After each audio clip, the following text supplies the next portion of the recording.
Pro Football Playbook, presented by the Pigskin Podcast Network. Your source for team news, draft needs, player profiles and rankings, full Senior Bowl, Combine, and NFL draft coverage. News, analysis, discussion. It's in the playbook. Now, here is your host, sports journalist Bill Alvstad, and featured analyst Keith Myers.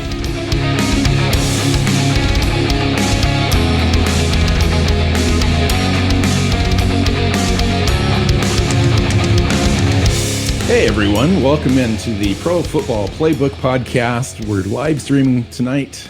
We've got Keith on here. We've also got Denny from the NFL Mock Draft Database. We're doing a live stream Mock Draft 1.0. So we're going to have a little bit of fun tonight. I just thought we'd break it up a little bit, get everyone in, and have a good time. Denny, welcome into the show. Yeah, thanks for having me. I'm excited to be here. Finally get to do a mock draft. This is going to be fun. Do a mock draft on your own website. live stream for the world to see. Keith, how you doing? I'm doing good. Let's get this going. I'm ready. Let's have some fun. Nice. So what we're going to do is I'm going to share the screen, and it's the NFL Mock Draft Database's Mock Draft Simulator. And what we're going to do is each one of us are going to just go back and forth trading picks. So Denny's going to start with the first pick. Keith's going to have the second pick. I'll have the third. And then we'll just go back and forth, so on and so forth through the first round. We're just going to do first round. We're going to talk about team needs a little bit, kind of get into that, some players, why we picked what we picked, and we'll just have a little bit of fun. So let's add that to the stream, and hopefully everyone can see that a little bit on their phones and whatever other sources that they're looking at.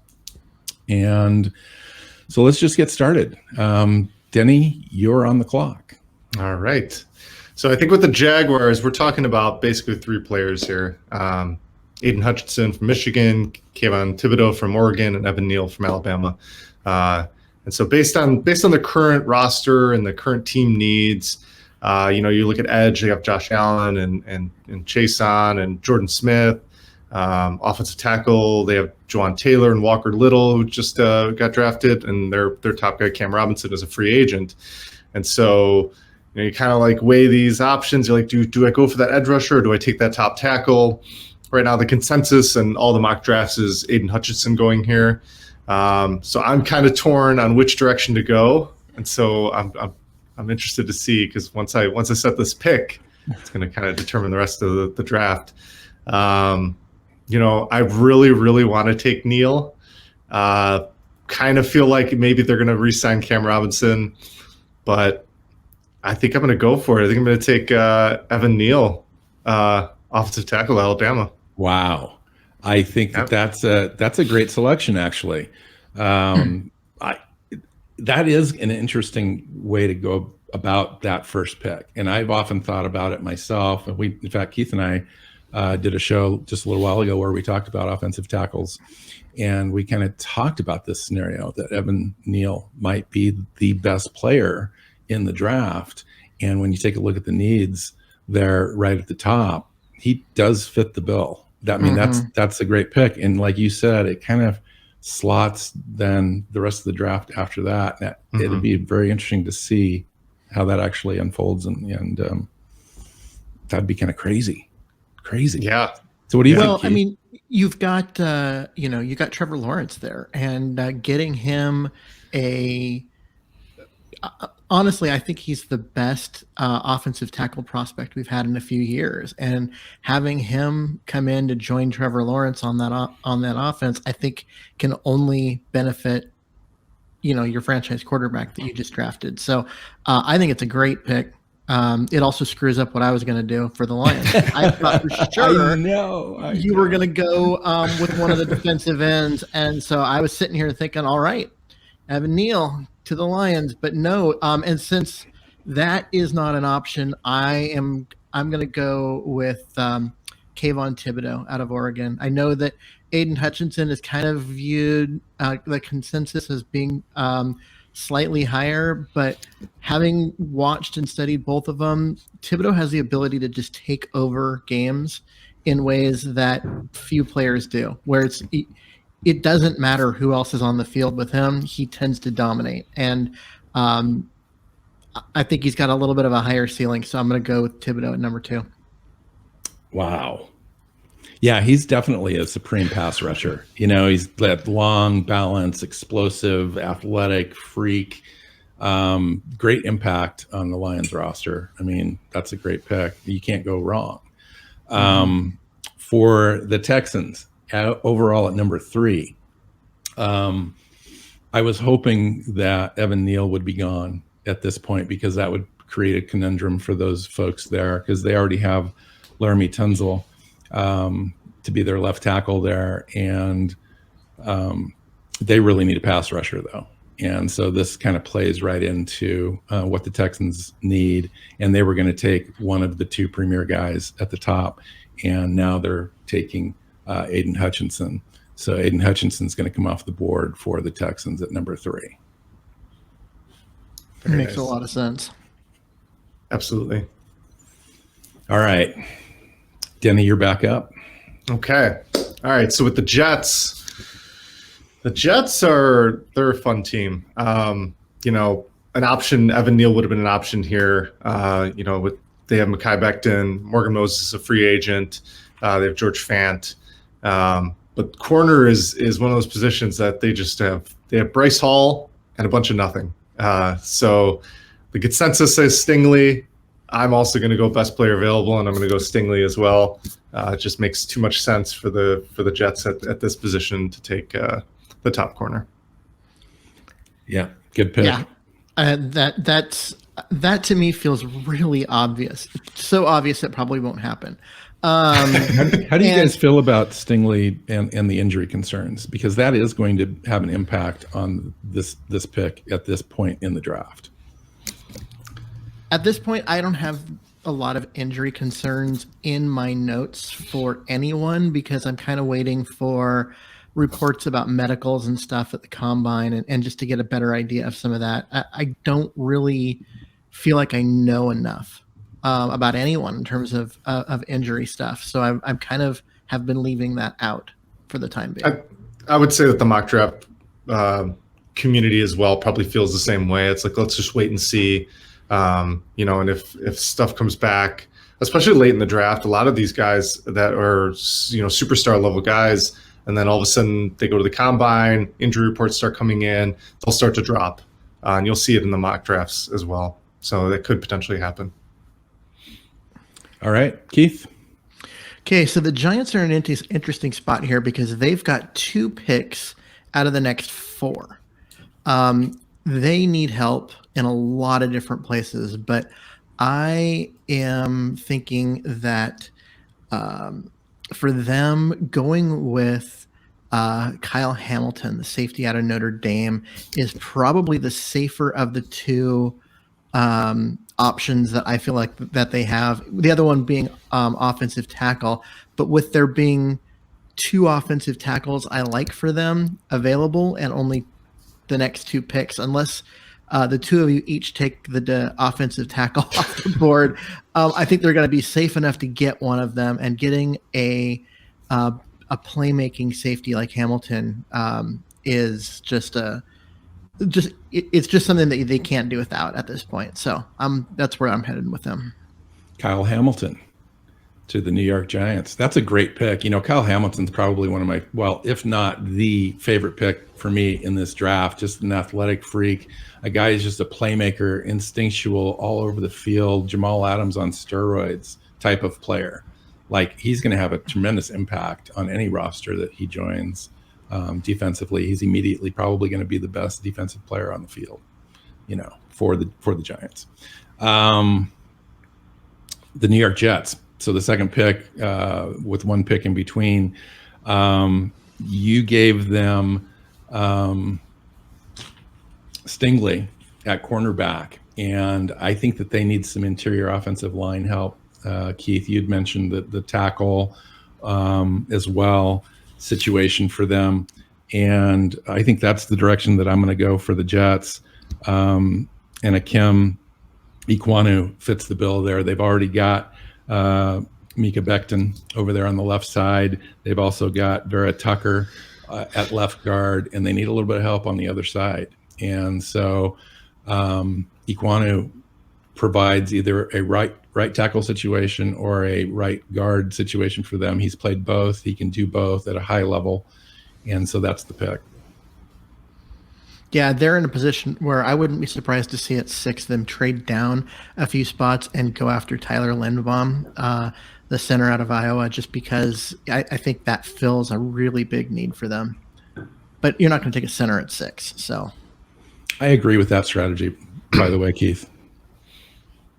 Okay, so here we are. All right. The Giants are on the board. Nope, the Carolina Panthers are on the board. Oh, the Carolina Panthers, and that's Panthers, yeah. Okay. All right, so the Panthers, you're basically – so this is, I think, where the first quarterback comes off the board. I was looking at their needs at like tackle. I was looking at their needs in interior offensive line. And, Cam's a free agent. And Darnold is basically the only guy left, right? And I think Darnold's contract isn't that crazy where they're kind of just stuck with him. So it's okay. We're going quarterback. So now it's the question, which quarterback, right? So do you go Coral or do you go Pickett or, wherever else? There's 5 of them. I think Pickett and Coral are kind of like the top guys right now. Pickett's kind of emerging as the guy. I don't know if that's just like the hotness and the hype surrounding him. We'll see in the Senior Bowl if he kind of even adds to that because Coral's not going to be there unless he declares after the bowl game or something. But I kind of where do I go? Pickett or Coral? Pickett or Coral? Coral or Pickett? Pick Coral, Pickett, Coral. I'm going to go Pickett. I'm going to go Kenny Pickett. Yeah, interesting. Yeah, that's a great pick. And I think the difference in the quarterbacks is just the athleticism and the size and the ability to get the ball all around the field. You look at Matt Corral, he's smaller, I think 6 foot, 200 pounds. He's got the ability to be elusive and put the ball all over the place and so forth. He's kind of a gunslinger mentality. Kenny Pickett's going to operate a little bit more within an offense, but he's still got the prototypical size, weight, speed, athleticism for the position. That's why I think that he rises a little bit. You get to the Senior Bowl. You talked about the Senior Bowl performance being a possible difference there, and then you get to the Combine, where both quarterbacks are slinging the ball all over the field compared to everyone else. And I think that's where the separation happens a little bit. For sure. And I understand that Kenny Pickett is going to be a tremendous interview, if that makes any difference.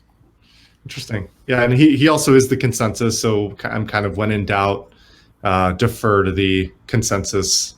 So that's why I chose Kenny Pickett. Nice. Cool. So I'm up with the Giants again for the second time. And I told you what I was going to do with the Giants, provided that one of the two of you let me off the hook. And by taking Kenny Pickett, you did, Denny. So thank you for that. You're welcome. And so, Charles Cross out of Mississippi State. Mississippi State. God, why did I just totally just drop that? Out of Mississippi State gives them that left tackle that they need to help Daniel Jones out. I do believe they give Daniel Jones one more year to show that he can, make an impact. And so now they've upgraded their defense, they've upgraded their offensive line, all here in the top 10. So good spot for them to be in.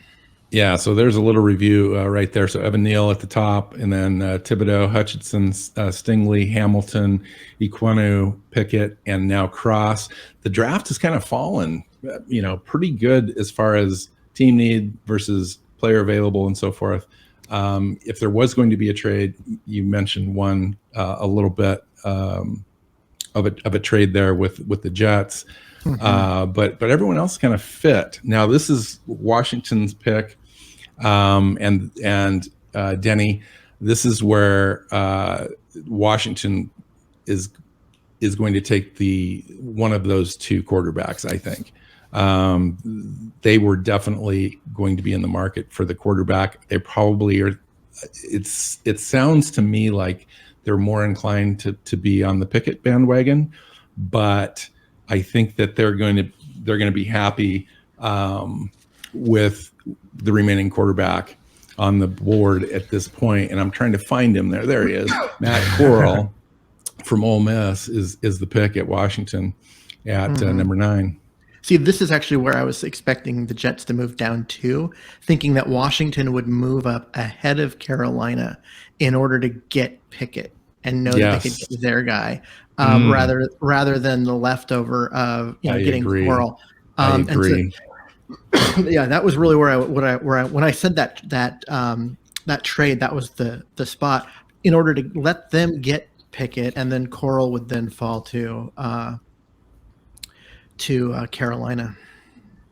Yeah, I think Washington quarterback is another just like no brainer. They definitely need it. But right. Atlanta, Atlanta, where's Atlanta in the middle of a rebuild? Where are they going? Yeah. So I was hoping, not really realistically, but I was hoping Kyle Hamilton would drop to 10. But fool's gold. He's not going to probably drop that far. So I was kind of feeling that Atlanta kind of needs some help at edge. And right now the consensus has Michigan's David Ojabu going there. But I see that George Karlaftis from Purdue is still there. Mm-hmm. So I'm going to go with the Purdue edge rusher going 10 to the Falcons. Yeah, that's a pretty good fit for their defense too. Kind of more of a traditional 5-tech base side defensive end who can slide inside as well. And I think he's about 6'5", 275, something like that. Really nice, solid player, high motor, all that kind of stuff. So really solid pick. Yeah. And so now we're on to Denver, and Denver's got the defense to win. They don't have the offense to win. They're a team that could have been in the market for a quarterback had one of those two dropped, but they didn't. So the question is, where do you go in order to try and help out the offense? And I think that you stick to the offensive line and you try and help find some help there. And the best offensive lineman still on the board is a center, Tyler Linderbaum, which I know is it's early for a center, and I don't know if it's a great pick as far as value. I think they would trade back first and try and get him, but he is a good fit for their running game and the way that they like to stretch the field and run the ball. And he, as a scheme fit goes, is really ideal for them. So I think that's a good fit. And I'll just go ahead and make that pick a few slots earlier than I would have liked to. That's an interesting pick, Keith, because you're right about the scheme fit, and a guy that's slightly undersized center, but really athletic, very intelligent player, smart, can get out into space, all that kind of stuff. So it really is kind of a fit for them. So I can see that.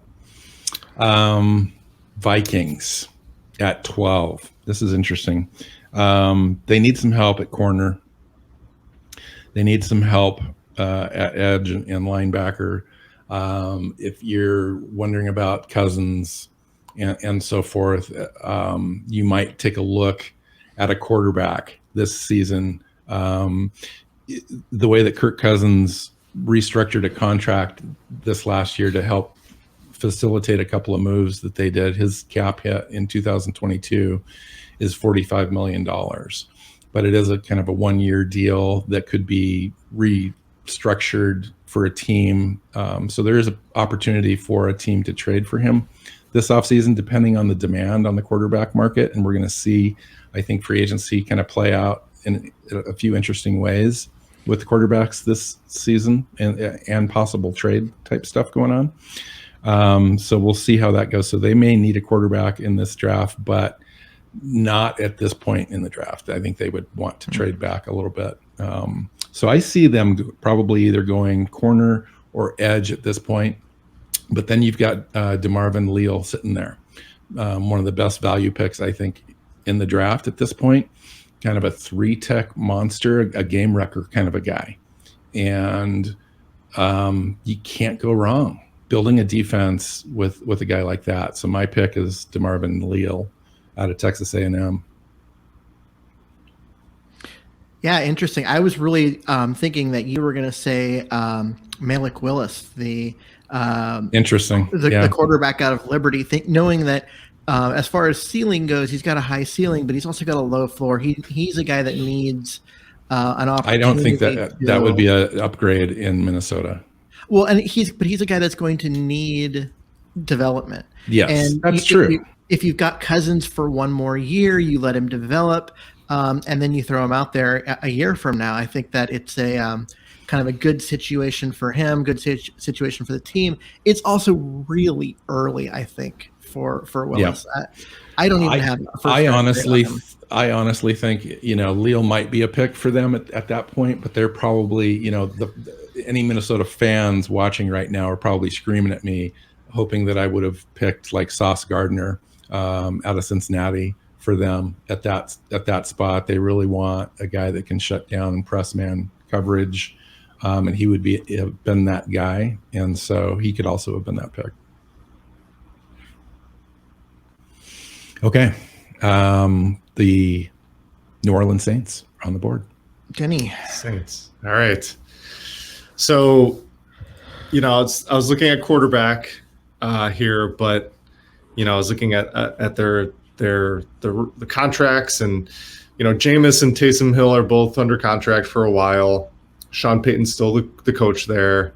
He loves Taysom Hill, so love it or hate it, I think they stay with these two guys as quarterback, at least the first round, and they look at their ravaged wide receiving core with Michael Thomas. Who knows what his deal is, whether he's ever going to come back.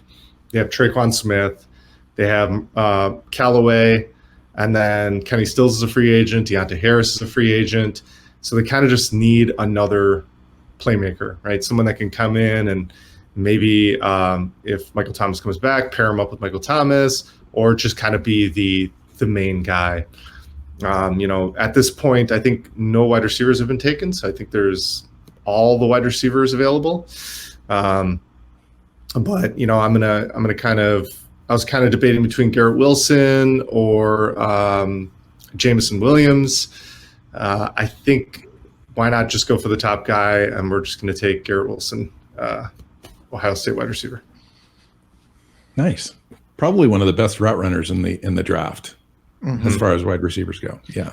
So that'll be a nice pickup for them. All right, so that gets us to Cleveland, which, coming off a very disappointing year, they could use help in a lot of different places, but the roster is still pretty good. I don't hate their roster in any way. I'm thinking that they go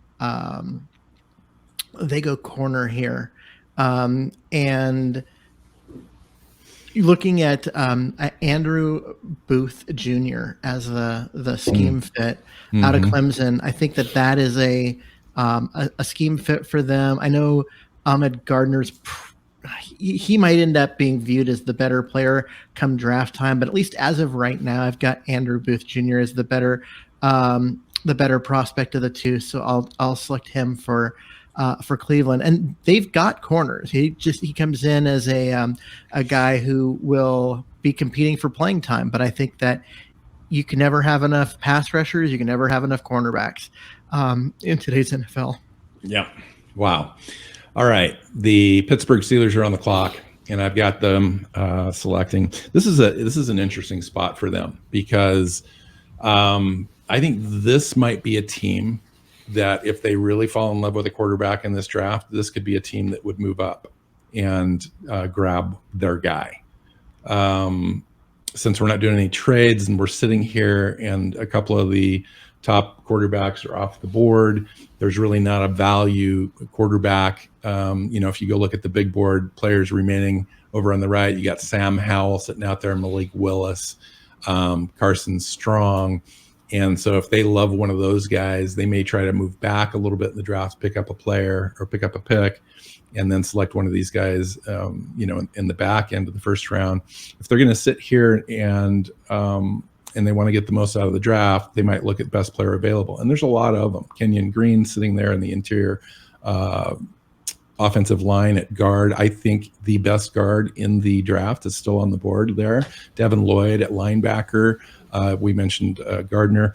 I think the team needs for the Steelers, obviously at quarterback, with Mason Rudolph as the only quarterback under contract next year. We saw what Roethlisberger was this year. I don't believe that is an option for them moving forward. Defensive line, offensive line, wide receiver, corner. I'm going to go with what I think is the best player available on the board right now, and Kenyon Green for them. I think interior offensive line is a position of need, and they get the best player.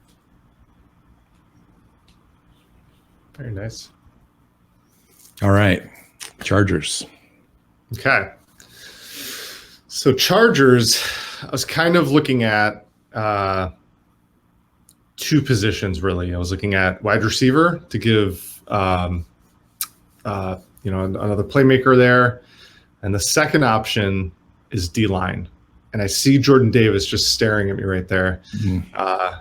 And they currently have Jerry Tillery under contract, and that's it. Justin Jones is a free agent. Linval Joseph is a free agent.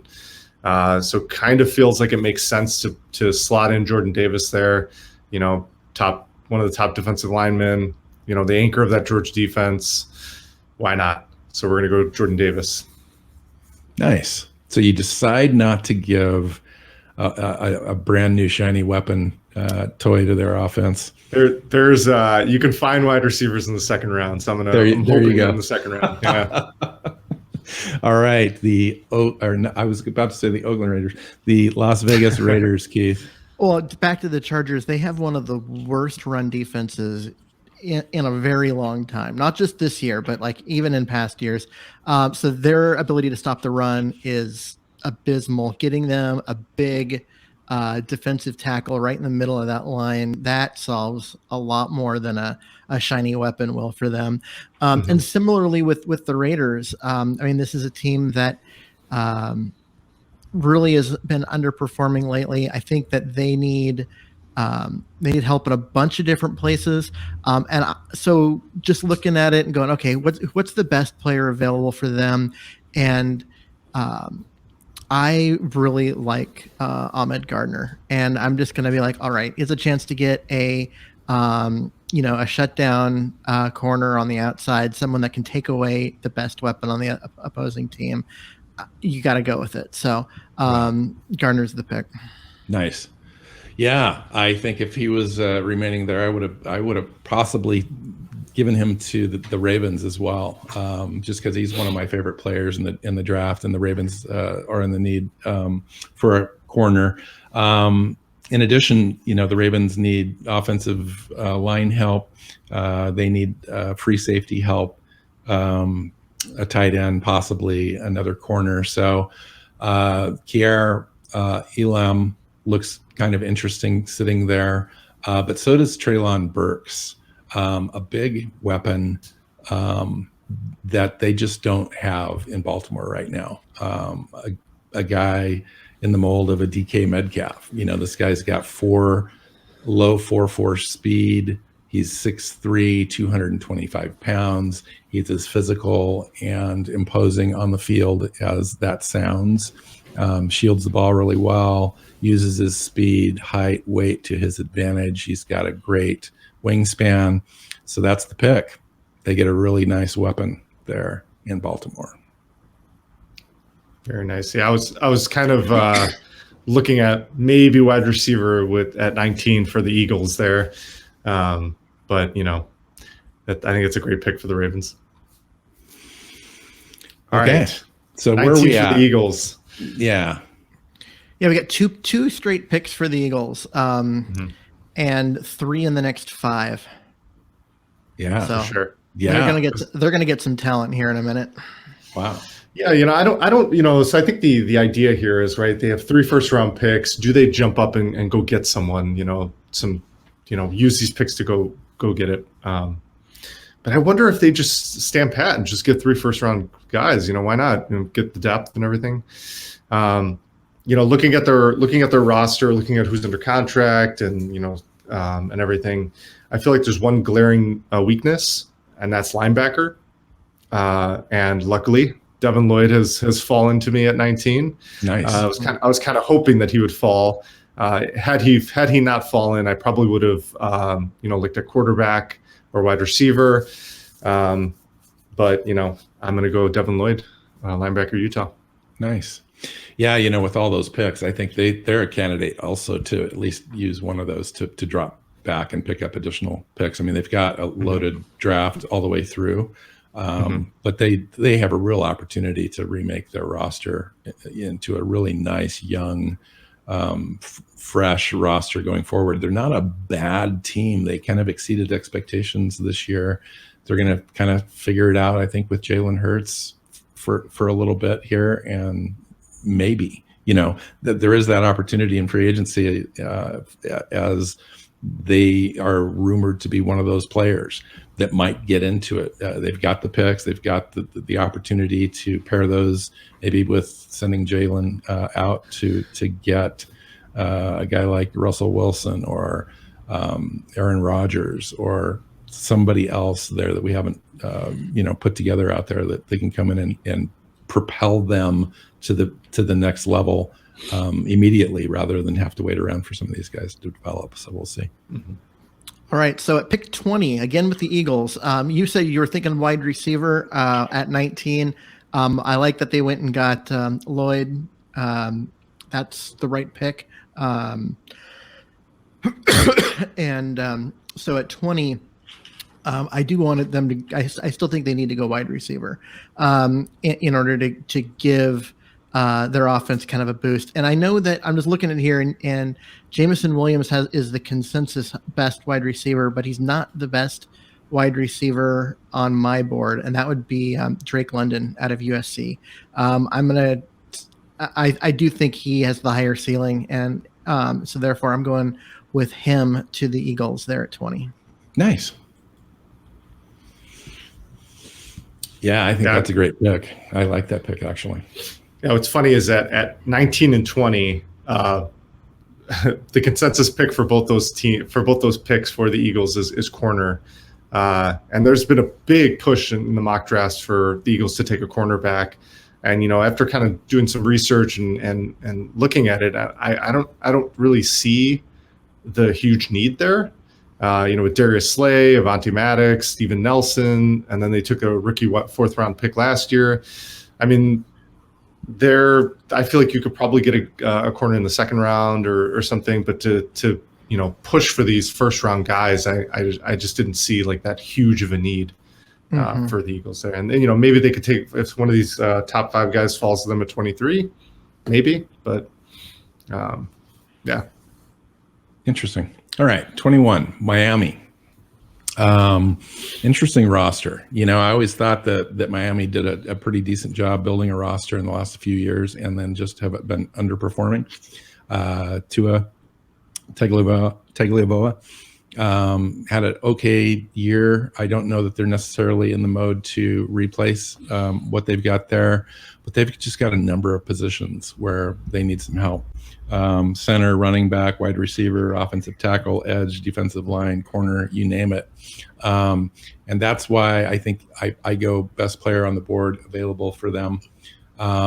Jameson Williams, wide receiver, Alabama is the pick. Yeah, I'm glad you took him because I think at 22 the Patriots are also going to be leaning wide receiver. And I was kind of torn between him and Olave. I was leaning Olave, so it's kind of, I'm happy you took Jameson. So yeah, I think getting another weapon for Mac Jones, their wide receiver room is, leaves much to be desired. Nelson Aguilar is their highest paid wide receiver, and he's nothing special. Kendrick Bourne has kind of emerged this year. N'Keal Harry has been very underwhelming and a big disappointment. Jacoby Myers is a free agent. So there's just no one there. They need another star wide receiver, and I think Chris Olave could be that guy for them. Nice. Okay. So we're back to the Eagles. Devin Lloyd and Drake London just went to them. So add to the pile.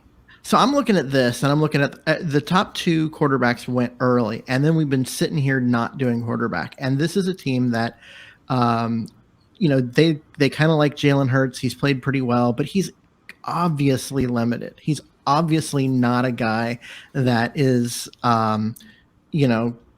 going to lead your team to the Super Bowl. He might, keep it together and not lose games for you and Trent Dilfer into a Super Bowl. But you've got to build an elite defense, like an elite defense, not just a really good defense, but a truly elite defense for them in order for that to happen. So do we go that route? Do we go, okay, let's upgrade the defense and see if we can make that happen? Or do you take a quarterback here and basically commit that at some point you're moving on? And it's hard because since we're doing it in this rotation way, we didn't get a chance to kind of set that this was going to be the pick. I am going to take Malik Willis out of Liberty to be the third quarterback off the board and to give the Eagles a guy for the future, because Hurts isn't that. He can win you a few games here and there, but his style is not going to win in the NFL long term. And I think you need to go get that big armed guy that can sling the ball over the field. And this is a guy that needs development. Hurts provides them an opportunity to develop him properly. So I think it's a good fit. So Willis out of Liberty to the Eagles at 23. Yeah. So Keith, I'm curious, why Willis over Howell for the Eagles there? I just think that he is a stronger arm. He's got a quicker release. He gets the ball out of his hand a little bit faster in terms of once the motion starts with his hand until the ball's out of his hand, it's faster. And that can help, a guy avoid sacks and just get the ball into tighter windows. And I just think that, part of it is also he's more developmental, and I think that's part of it. I think he's got a higher ceiling. I guess I'm not as sold on Howell. I think he has, Kirk Cousins level potential, which you're not spending a first round pick on. Sorry, I know there are Kirk Cousins fans out there, but I'm not one of them. He's a good player, but he's not special. And I think that's what I see in Howell, and maybe that's wrong, but that's what I see in him. Okay. Interesting. Yeah. Okay. So I'm up with the Cardinals. The Cardinals are an interesting team as far as team needs in 2022 are concerned. JJ Watt's been there, but he's been injured for them, so he's never really had a chance to really develop. And he's getting older at this point as well. So who knows what's going to go on there. Chandler Jones and Marcus Golden are unrestricted in the offseason. I would imagine that they want to try to retain Chandler Jones, but who knows? So defensive end is definitely a need for them. Tight end's a need for them. Max Williams out with a knee. Zach Ertz, who they acquired, is an unrestricted free agent. You want to keep those weapons going, though, for that offense for them. But I think in this spot, they see David Ajabo on the board for them, and I think it's just a great pick. It kind of fell to them, and I think that's going to be the way I go. Yeah, I think edge has been the consensus for the Cardinals. They took right now the consensus for the Cardinals is Kingsley. I'm not going to pronounce his last name, but the edge from South Carolina. So I think that's probably with the idea that Ojabu was already gone. So I think it's Enagbar. something like that. Anagbari or something. Yeah. Oh, okay, something like that. Yeah. Yeah. Okay, so Buffalo Bills at 25. Yeah. So the Bills, I feel like Bills are always that team that is always like, well, they got to draft a running back, right? They got to go take a running back. And, I think this season there's not that, Saquon Barkley, Ezekiel Elliott type of running back out there that's the star, the Najee Harris. You got a couple right here at 50-51 that would be good, but you're going to reach all the way. Exactly. Yeah. Exactly. So I think they're more of a candidate for like a second round running back. So with that, their cornerback situation, is kind of it's been one of the big needs. A lot of consensus around the around cornerback for the Bills. So I'm going to go ahead and take a corner, and I'm going to take Trent McDuffie from Washington to go to the Bills. Nice. So interesting him over Elam out of Florida. Yeah. So I have a question for you guys. So I don't really know too much about Elam and what's going on there. So obviously the big board has him at 20, but he's hanging around, and now we've just seen him kind of jumped. What's going on there? Is it the style of play? Is the size of the corner? I'm just not sure. I don't have a good answer for you.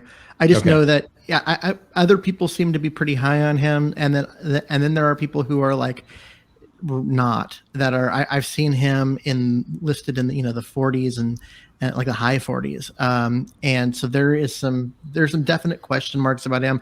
I haven't watched enough of his tape to give you a good answer, so I'm okay. Fair enough. And I haven't either. Just on sheer honesty, I just don't know. I would say Elam's probably trending down as well, and McDuffie's trending up. McDuffie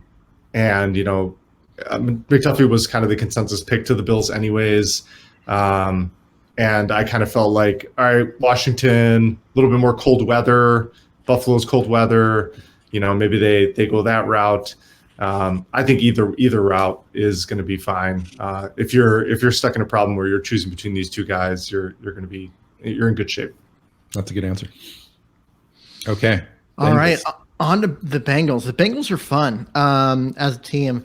And I was looking at this and I would go, man, it would be great to give them another weapon, but I'm just not seeing a wide receiver that I love enough to another wide receiver. Yeah, just because what I want them to go 4 wide and be able to just be a matchup nightmare for everyone. But that's not realistic. That's just fantasy owners are all upset at you. Stop it. No more. No.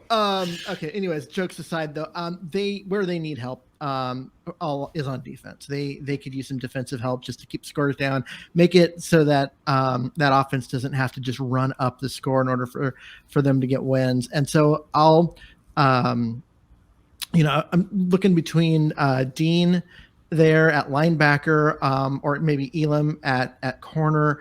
Both are kind of good picks for them. So you know what? I'll take the highest guy on the consensus big board and just send them Elam at corner to help them out on defense. Nice. Yeah, that is a fun team, an ascending team. And they just got a good player. That's great. So let's go to the Buccaneers on the clock at 27. I think they're probably going to have some offseason needs at running back, offensive line, corner, defensive line. I don't think you can go wrong in the trenches in a team like this, a team that's competitive, going to be competitive in the playoffs all the time. And Trevor Penning's just one of probably my favorite offensive lineman because he's kind of like a warrior dude. He's very good in the trenches, wants to get down and dirty. He's got a mean streak. He's just kind of one of my favorite tackles in the draft, and I'm going to give them Trevor Penning, offensive tackle, Northern Iowa. Nice to have him fall to them. That was very lucky because that's a need for them. They've got to upgrade that offensive line for next year. Because they're going to have some problems on that at that spot with the guys getting older and free agency and all of that. So that was lucky on their behalf. All right. The Lions are on the clock again at 28.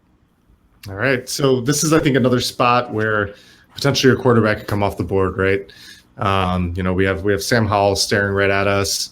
But I just don't feel like they're going to pull the trigger as much as we like to rag on Jared Goff and he's not the future. There's way too much money tied up in Jared Goff that you can't just replace him easily. So I think, and also you just traded for him, and you just gave up a lot, as part of a package, and he's still young. I think they give him another shot, another year, and they support him with another weapon. Their wide receiving room is not great. They have, Amon St. Brown, they have Cephas there, and then, Josh Reynolds is a free agent, Khalif Raymond's a free agent. I think they take the best wide receiver available, and that's Dotson from Penn State. So we're going to go with Penn State wide receiver at 28. Nice. I'm old enough to never mock a wide receiver to the Lions in the first round ever again. Charles Rogers nightmares. Yes. Well, it's just because they did 3 in a row and none of them panned out. Then they took 1 year off, and then the fourth wide receiver in 5 years was Megatron, and is the only one that ever worked out for them. So, so it's just anytime wide receiver first round Lions. It just makes me cringe. I'm just never comfortable with that one. All right, so we are on to Tennessee, and Tennessee is, they're a good team. They've got a lot going for them. I think they need a wide receiver to add to the mix there in order to give Tannehill another option. But honestly, the one that I was looking at there would have been Dotson. That's where I was thinking there, and I think we're at a shelf with wide receiver. That the next one on the board is actually 20 picks later, not one.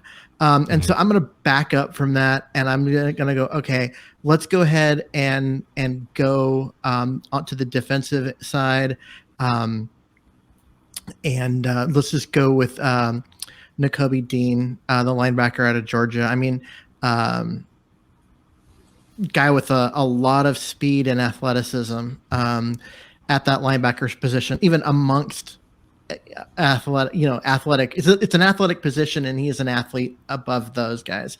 And I think that just adding, that level of speed on defense can really help that defensive unit out. So that would be my pick for number 29. Nice. Yeah, I'm glad you took him. I was a little worried that he was going to fall out of the first round. Like, there's no way Dean's not going to fall out of the first round, is he? No. That's great. Yeah. Okay. So the Cowboys are on the clock, and they've got a couple of needs: defensive end, safety, wide receiver. They always want to load up their linebacker. I'm going to go though with Kingsley Enagbari in this spot from South Carolina. Gives them a guy that's 6'4", 265 pounds. He's a little slower on the hoof a little bit, but he's going to play that base defensive end for them, and just really kind of add to the pile, add to the rotation there for Dan Quinn, if Dan Quinn continues to be the defensive coordinator for them. So that's my pick.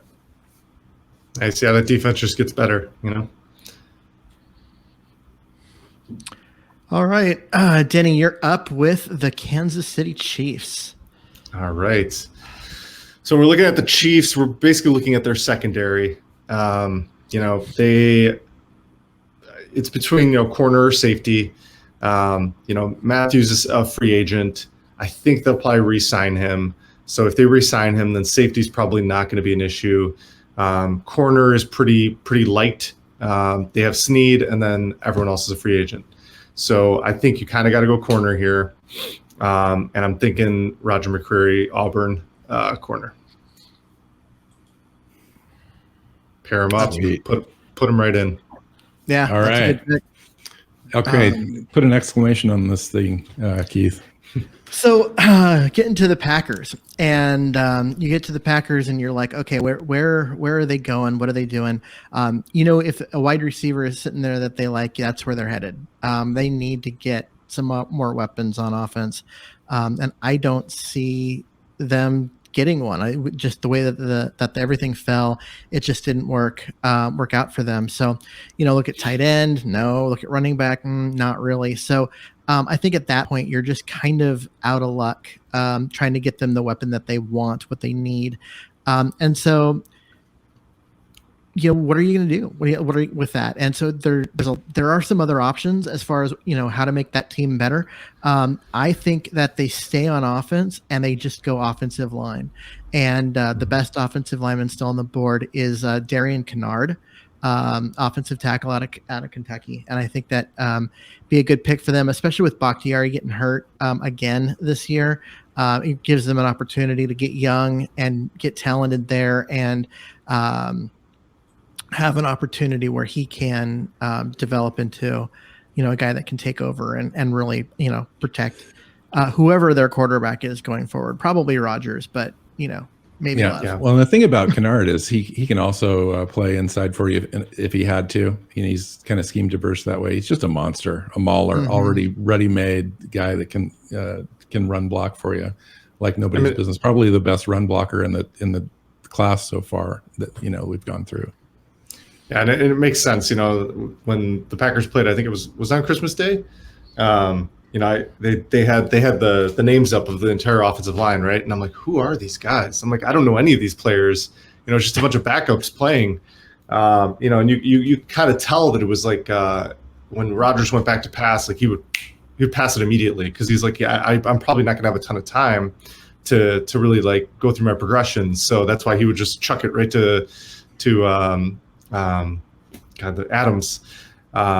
And so I think that's a great pick to upgrade that offensive line. Yeah, interesting. So out of these guys here, gone through this entire thing, is there any surprises? Anything out of place? To me, it just kind of, this was almost the perfect draft in a sense that a lot of these picks lined up with the team needs, and we didn't have any trades in this draft, but there weren't a lot of trades. I mean, there were. We mentioned kind of it not lining up with the players available, 3 or 4 times in our conversation, really not until, the mid-20s before we even started talking about that being a factor. So fun. Yeah, there were quite a few times where I was hoping the guy I wanted would fall to me at that pick, and I'm like, all right, if he doesn't fall to me, I'm like, I don't know what I'm gonna do. And the guy always ended up falling to me. So like you said, I think everything just kind of lined up with this draft. I think the first one that I thought was an interesting pick was Kenny Pickett there with the Panthers, that I thought threw me a little bit because I just wasn't expecting them to go there. I was thinking that Washington would make that first quarterback off the board pick. Mm-hmm. And so that was interesting. The other one was Evan Neal starting there, kind of set everything else into motion. So I thought that was interesting. I do think those 3 guys will probably be the first 3 picks, and you can probably swap them out. Do you see anybody coming up to get anybody? Stingley. Do you think there might be some movement there for a team to come up and grab him as a player? I do. He could be a guy where somebody might come up, but I don't know if they're coming up from mid-teens up to get him at 4 or 5 if he drops. But no, but if he drops, I could see Atlanta moving up from 10 to try and get him. They need help on the outside. They really need help. I think Kyle Hamilton is another player that might be a franchise mover, where a guy they fall in love with him and they decide to come up and get him or make a trade at some point if he were to fall like close to 10 or something. Yeah, safety just doesn't have that value. But this is a guy that's a weapon. This is, I mean, he's really a game changer. But other than Jamal Adams, what other safeties went high? Earl Thomas was the last one. He was at what? He was 8 overall? 10. Or 10? Okay. Interesting. So, yeah, it's been a while. I mean, that in that particular year, they had their 2 safeties go at the top of the draft, and really you don't see many. We haven't seen many since then. Safety just doesn't have that priority factor where they're going to move up for it. They'll take him if he's there, but I don't see people moving up.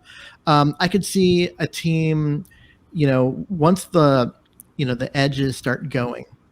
The first 2 are going to go in the top 3 picks, and then you're going to get the next couple that are going to go probably inside the top 12. At that point, you're going to see teams they're going to panic, and they're going to be like, we have to get our guy. And so they'll move up to get that 4th or 5th edge because they don't want to be left without, because they know they need one. And so that's kind of where I'm seeing some movement that would be not surprising, and also not really all that typical. You don't typically see teams moving up in the draft to get the 4th best edge, but in this year I could see it happening just because of there's an edge, right? There's a cliff. There's some guys that are going to be the top half of the first round, and then there's a big gap until you get probably to round 3. And if you're looking for an instant difference maker, you can't wait. You just can't wait in this draft. So I think that's the concern. Yeah, I really liked your idea that Washington was going to trade up as well to get ahead of Carolina to get their quarterback. I think that's could happen. Mm-hmm. Atlanta could potentially trade up for that, though. I don't think they're ready to give up on Matt Ryan yet. Denver could do the same thing, trade up.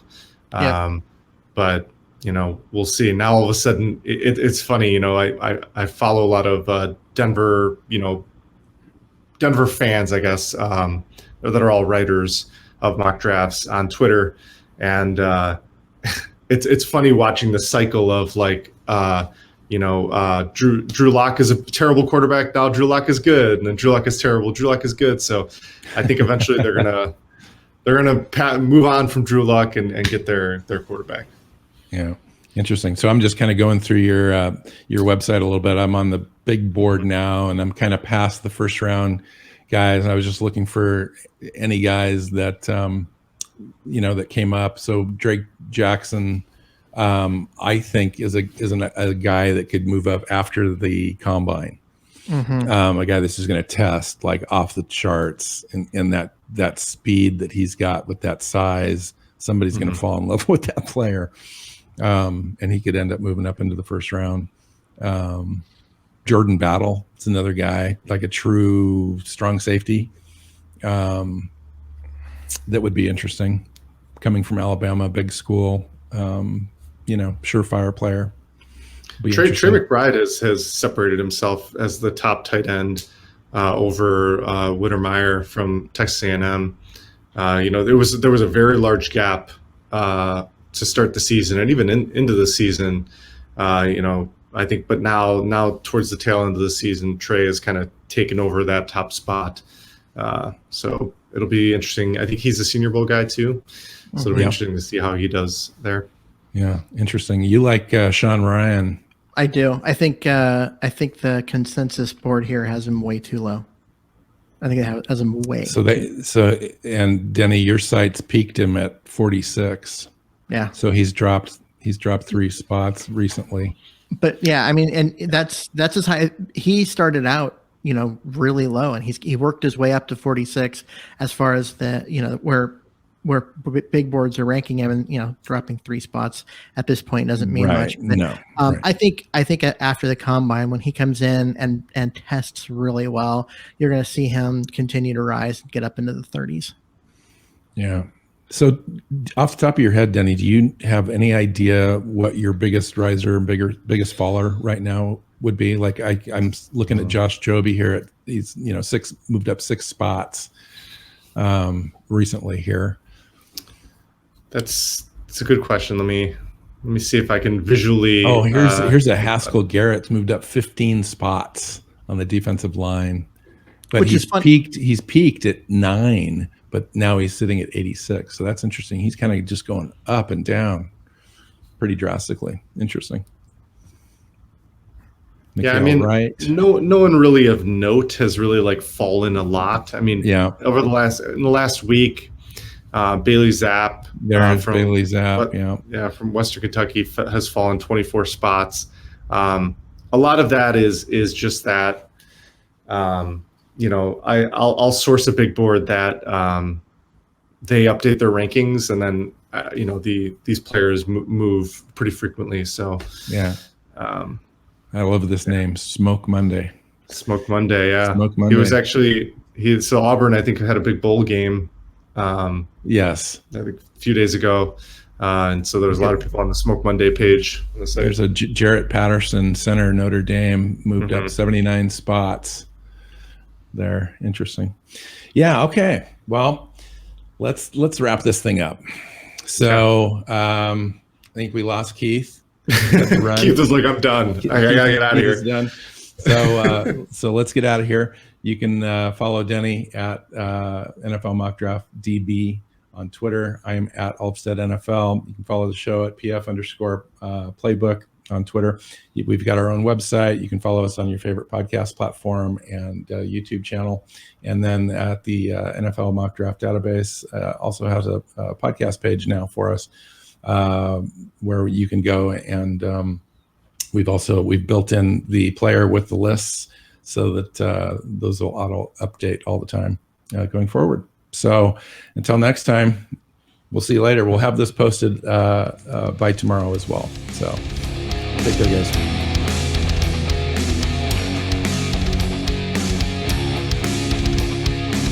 Thanks for listening to the Pro Football Playbook Podcast. Follow Keith at Myers NFL. Bill is at Alvstad NFL. The show is at PF_Playbook. Listen and subscribe on your favorite podcast app or YouTube, and at our website, profootballplaybook.co.